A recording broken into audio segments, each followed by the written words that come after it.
সবকিছুই পরিবর্তনশীল।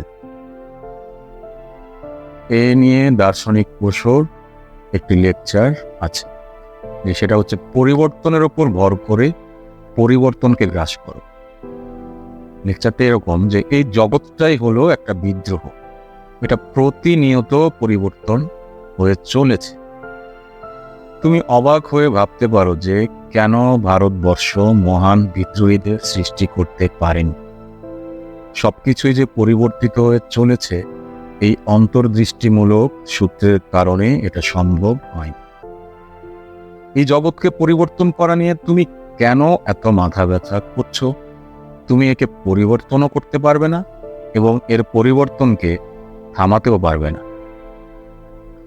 এটা আপনা থেকেই পরিবর্তিত হচ্ছে, তাহলে কেন খামোখা এর পেছনে শক্তি খরচ করছো?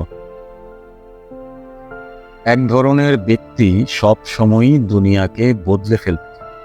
আধ্যাত্ম দৃষ্টিকোণ থেকে সে হলো পাগল।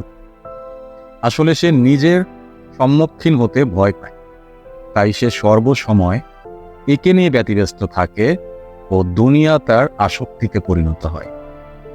রাষ্ট্রকে পরিবর্তন করতে হবে, সরকারকে পরিবর্তন করতে হবে, সমাজ ও এর কাঠামো, অর্থনীতি সবকিছু পরিবর্তন করতে হবে। অতঃপর সে মারা যাবে এবং তার কখনোই উল্লাসময় মুহূর্ত উপলব্ধি করার সুযোগই হবে না, যেখানে সে উপলব্ধি করতে পারত যে সে আসলে কে ছিল। এদিকে জগৎ তার আপন গতিতে চলতে থাকে, এর চাকা ক্রমাগত ঘুরতে থাকবে। এই জগৎ অনেক বিদ্রোহীদের দেখেছে এবং এটা প্রতিনিয়ত ঘুরেই চলেছে। তুমি না একে থামাতে পারবে, না পারবে এর গতিকে বৃদ্ধি করতে। এটা হলো রহস্যবাদীদের দৃষ্টিভঙ্গি। রহস্যবাদীরা বলেন জগৎকে বদলাবার কোনো প্রয়োজন নেই। তবে রহস্যবাদীদের ভেতরেও দুটি ধরন রয়েছে। একজন বলবে এই জগৎকে বদলাবার কোনো প্রয়োজন নেই, কিন্তু নিজেকে বদলাবার প্রয়োজন আছে। এই প্রকারের রহস্যবাদীরাও পরিবর্তনের কথা বলে, যদিও তারা জগৎকে বদলাবার কথা বলেন না, বরং তারা বলেন নিজেকে বদলাবার।